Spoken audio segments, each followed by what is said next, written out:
Kembali keruhnya air Sungai Rupit di Muratara menjadi perhatian berbagai kalangan. Terlebih kini, debit air sungai mulai mengalami penyusutan dari biasanya. Serta kini masyarakat masih mengandalkan air sungai untuk kebutuhan sehari-hari mereka seperti mandi, mencuci, dan kakus. Untuk itu, Ketua DPRD Kabupaten Musirawas Utara, Epriansyah, meminta kepada pemerintah kabupaten untuk segera menindaklanjuti permasalahan ini.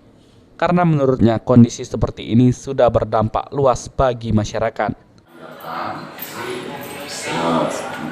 Nampaknya pemerintah daerah sudah membentuk tim, kan?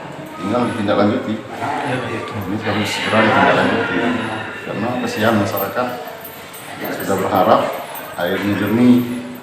Karena ini berdampak luas hari ini, kan masalah cuci, mandi dan lain sebagainya, tapi penyakit. Nah, ini masalah. Yang berharap segeralah, kalau timnya sudah dibentuk, segera artinya untuk pendekatan dulu dengan masyarakat yang mendompeng.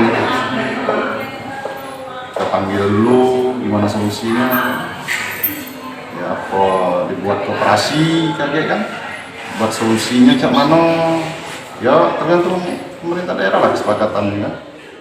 Sejauh ini, pemerintah Kabupaten Musirawas Utara telah membentuk tim terkait akibat kondisi air Sungai Rupit, sehingga diharapkan penindakan tidak hanya sebatas tindakan, melainkan ada solusi bagi para pelaku. Adi Arianza, PAL TV.